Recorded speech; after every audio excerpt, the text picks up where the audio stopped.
Gratos saludos en el nombre de nuestro Señor Jesucristo.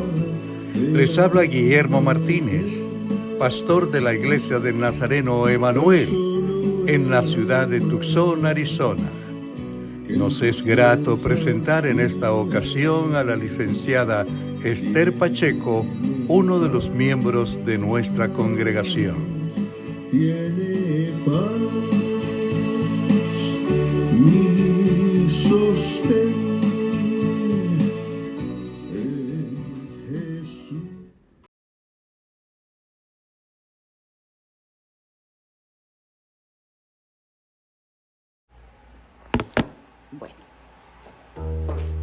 Bueno, muy buenos días, hermanos. Vamos esta mañana a empezar con el nuevo tema que tenemos para estos próximos sábados. Hemos estado hablando acerca del fruto del Espíritu y en días pasados estábamos comentando qué importante es que nosotros aprendamos estas cosas, que las recordemos, no que las aprendamos. No estoy hablando con gente que no sabe, estoy hablando con gente que sabe. Entonces, pero que es necesario recordar muchas veces lo que ya hemos aprendido. Hablar del fruto del Espíritu es hablar del carácter del cristiano, de lo que el carácter del cristiano va formando una vez que conoce a Cristo, una vez que el Espíritu Santo habita en nosotros. Y ya hablamos acerca del amor como parte de ese fruto del Espíritu, hablamos del gozo como parte de ese fruto del Espíritu. Hoy vamos a hablar de la paz como parte del grupo de ese fruto del Espíritu. El fruto del Espíritu es amor, gozo, paz, paciencia, benignidad, bondad, fe, mansedumbre y templanza. Así que son 9. Pero ahora vamos con el tercero. Vamos a hablar de la paz. El fruto del Espíritu es paz. La definición de paz es estado de quietud y descanso. Estado de quien no está preocupado, ahorita hablábamos un poquito de eso. Estado de quien no está preocupado por ningún conflicto o inquietud y que disfruta de un sentimiento de armonía y quietud interior. Así está definida lo que es paz en el diccionario de la Real Academia Española. Un estado de quietud es un estado de quien no está preocupado por ningún conflicto o inquietud. Alguien que vive bien a gusto, bien contento, bien feliz. Nosotros estamos acostumbrados a enlazar la paz con algunas situaciones que conocemos. Y cuando hablamos de paz, podemos hablar, por ejemplo, de la paz de los sepulcros. Se habla, ¿verdad? Oh, la paz de los sepulcros, que hasta los árboles se mueven despacio. O la paz de los muertos, decimos a veces en otras ocasiones. O la paz de los monjes tibetanos. Uy, esas personas, aunque no sepamos dónde viven, ni quiénes son, ni qué hacen, ¿no? Pero nosotros hablamos de la paz de los monjes tibetanos. Ellos solamente meditan, solamente están en paz y pensamos que eso es paz. Hablamos de la paz de la mente, de la paz interior, de la paz exterior, de la paz. Hablamos de tantas maneras, de tantas situaciones en las que utilizamos la palabra paz. Y alrededor de nosotros podemos encontrar muchos tipos de paz. Hay una paz inducida en las naciones, por ejemplo, cuando el gobernante dice, aquí no pasa nada. Y eso de que los delincuentes corretean a los soldados no es cierto, aquí no pasa nada. Y no pasa nada, ¿verdad? Es una paz inducida por una persona que está en el gobierno, por un dictador, ¿verdad? O una paz artificial, ¿verdad? Vamos a hacer una gran fiesta aquí en el pueblo porque estamos muy contentos y vamos a estar muy contentos y vamos a estar en paz. Una paz artificial, debajo no hay tal paz o no hay tal quietud, tal descanso. Sí. O una paz temporal, vamos a fumar la pipa de la paz por este fin de semana y el lunes ya veremos a ver si nos agarramos otra vez. O sea, hay muchas maneras como nosotros podemos encontrar o podemos definir lo que es la paz. Sin embargo, se dice que más del 95% de los conflictos humanos tienen que ver con la pérdida de la armonía o con la pérdida de la paz. Más del 95% y yo pienso que el 100%. de los conflictos tienen que ver con la pérdida de la paz, con la pérdida de la armonía, con la pérdida de la quietud, con la pérdida de la tranquilidad entre ya sea en la nación, en la familia, en el grupo que nos rodea, en la iglesia, ¿verdad? Por eso en esta mañana vamos a hablar qué es la paz para nosotros los cristianos. Vamos a empezar, esto es solamente una introducción, ya conforme vayan pasando los 2 o 3 sábados terminaremos con esta lección. Hoy voy a buscar en Efesios capítulo 2, del versículo 11 al 22. El apóstol Pablo escribe esta carta y aquí habla acerca de la paz de Dios para nosotros. Voy a leerlo, el versículo 11 dice: por tanto, acordaos de que en otro tiempo vosotros, los gentiles en cuanto a la carne, erais llamados incircuncisión por la llamada circuncisión hecha con mano en la carne. El apóstol está escribiendo a una iglesia del pueblo gentil, no está escribiendo a una iglesia judía, no está escribiendo a la iglesia de Jerusalén, está escribiendo a una iglesia de un pueblo gentil. Dice el versículo 1 del capítulo 1, dice: Pablo, apóstol de Jesucristo por la voluntad de Dios, ¿a quiénes? A los santos y fieles en Cristo Jesús que están en Efeso. ¿Qué importancia le damos nosotros en nuestros días a las diferencias, a las etiquetas? ¿Qué importancia le damos a esas definiciones que damos nosotros de nuestras propias diferencias que nosotros mismos hemos hecho?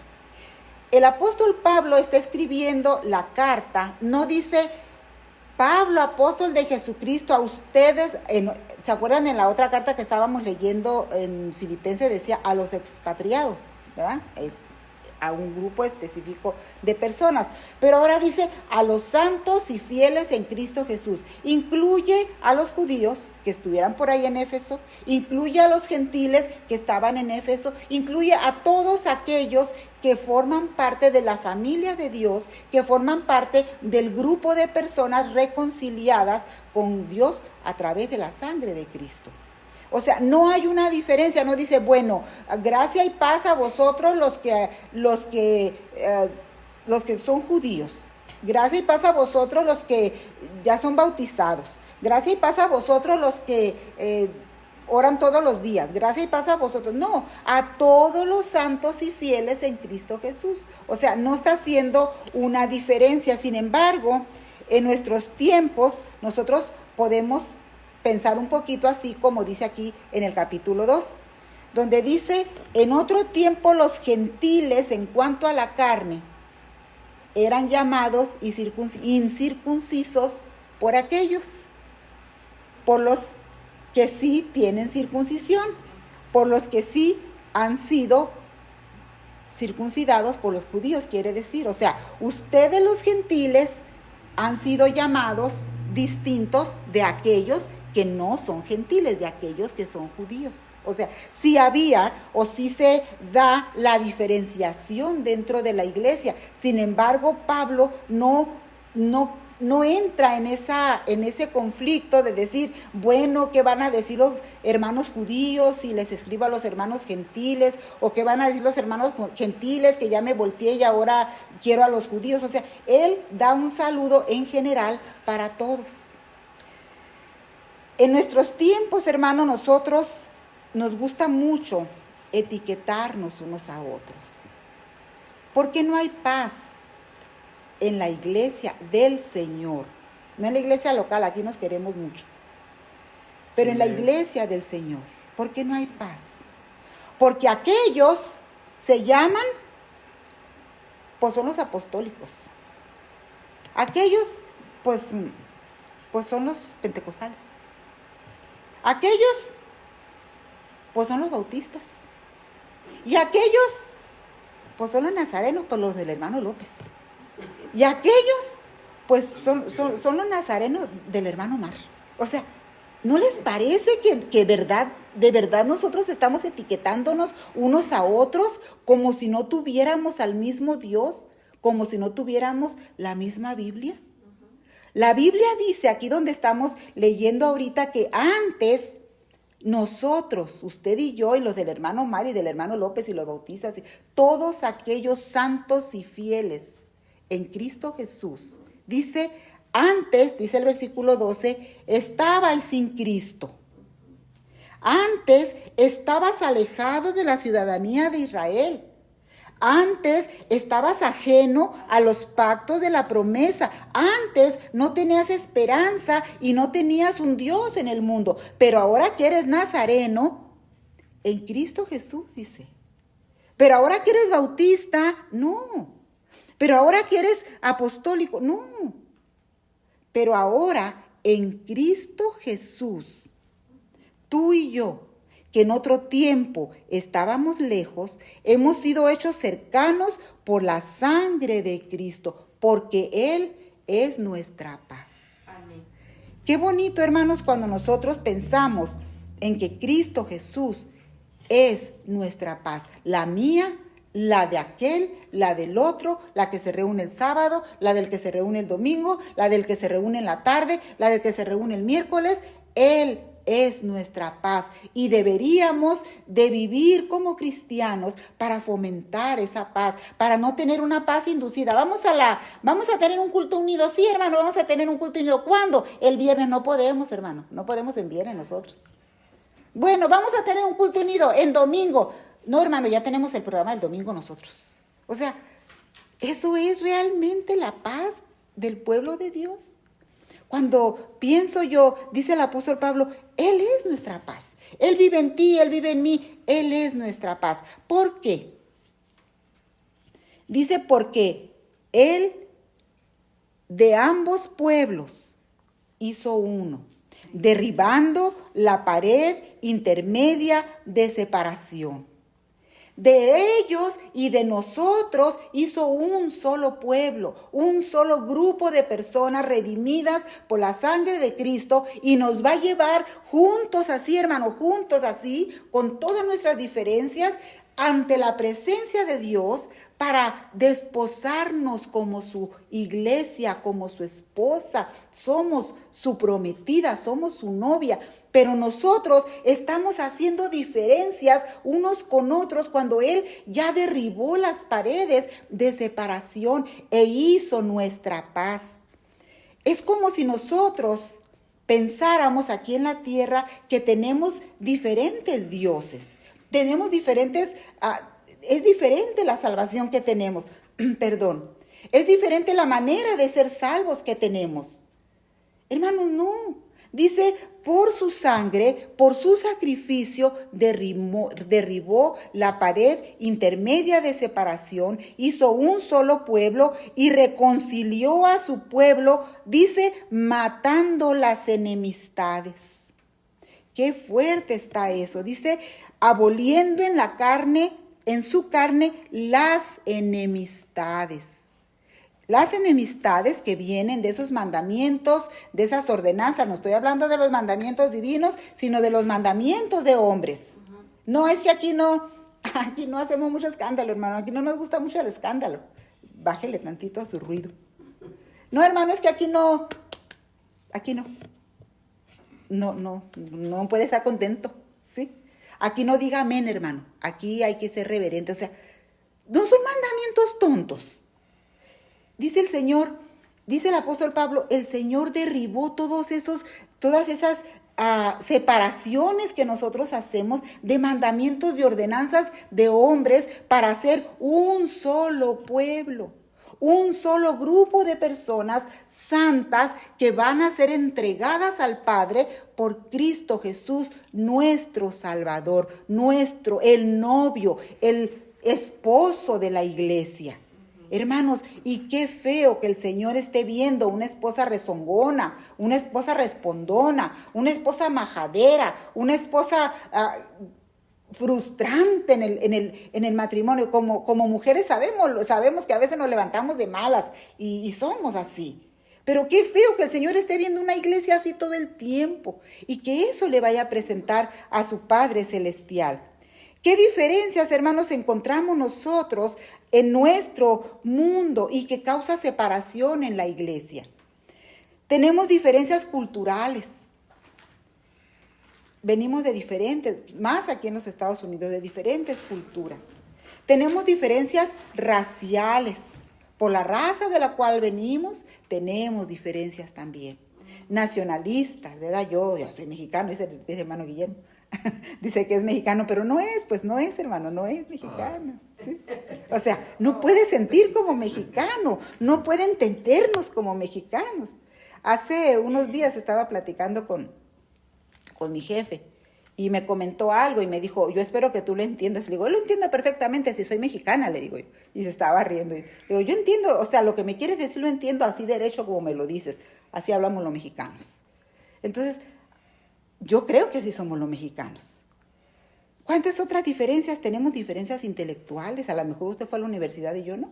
A lo mejor usted tiene otra formación y yo no la tengo. Tenemos diferencias políticas. Yo puedo criticar toda la política que yo quiera. Son mis convicciones. Pero cuando traemos eso a la iglesia, mi cultura, mis ideas, mi situación intelectual, mi situación política, y la traigo aquí o la llevo allá y hace que haya una separación en nosotros, eso, hermanos, trae enemistad, trae roces, trae fracturas en el cuerpo del Señor Jesucristo, del cual Él ya separó, ya quitó lo que nos separaba. Pero nosotros estamos enfrentados unos con otros a causa de nuestras diferencias. Estamos preparándonos, hermanos, nosotros, o estaremos como iglesia propiciando que nuestras diferencias se noten en el mundo que nos rodea.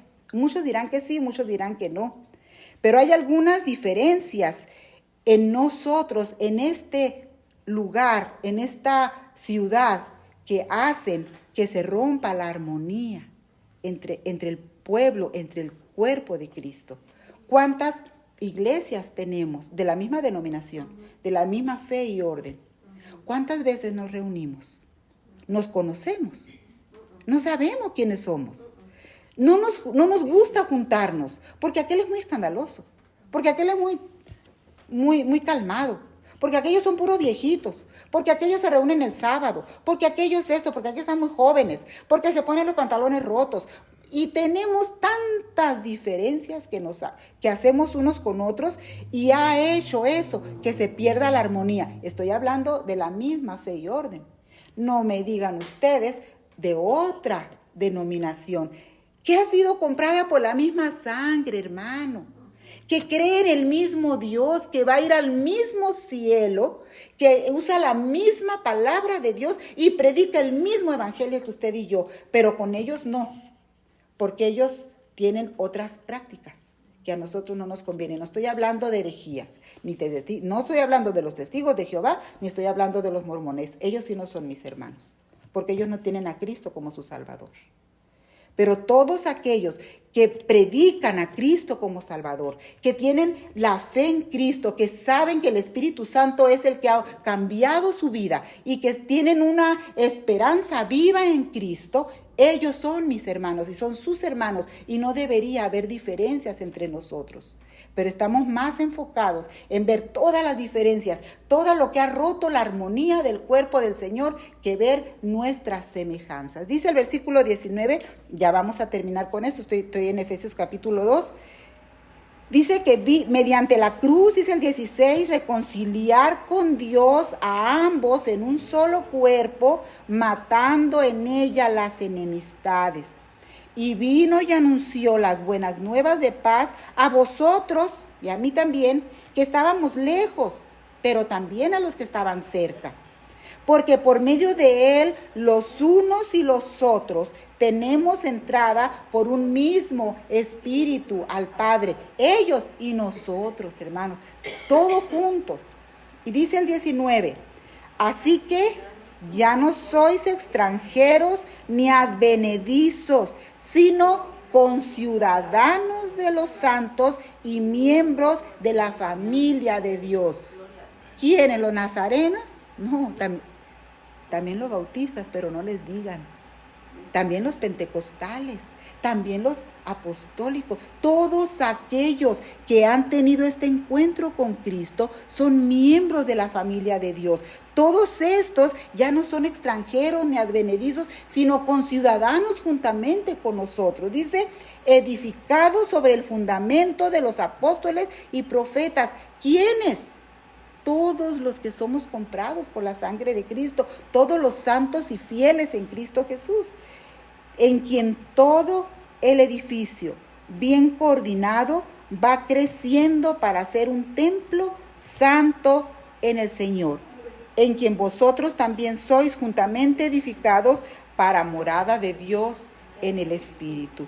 ¿Qué podemos hacer, hermanos, nosotros para romper las diferencias entre nosotros y hacer de todos un solo pueblo? El Evangelio necesita ser predicado. La gente necesita a Cristo. El mundo está yendo vertiginosamente, hermanos, hacia la perdición. Y los hijos de Dios estamos tan ocupados cuidando nuestra posición, una posición que nos ha dado la costumbre, la práctica, el legalismo. Pero la palabra de Dios dice que nos estamos siendo edificados unos con otros. Así, un solo edificio, una sola familia, un solo Dios y Padre, dice en otra parte de la palabra del Señor. Qué bonito fuera que la iglesia del Señor estuviera tan unida como está el que está afuera, como el que está peleando por sus derechos, que no entiende, pero allá está haciendo bola. Hermanos, ojalá que la iglesia fuera así, que empezáramos a de veras a vivir esa unidad. No me importa dónde conocí al Señor, con que Cristo sea mi Salvador, tú eres mi hermano y tú y yo vamos a predicar juntos el Evangelio. Qué bonito fuera, hermanos, que hubiera paz en el pueblo del Señor. Que Dios les bendiga y terminamos con esta parte y la próxima semana continuamos.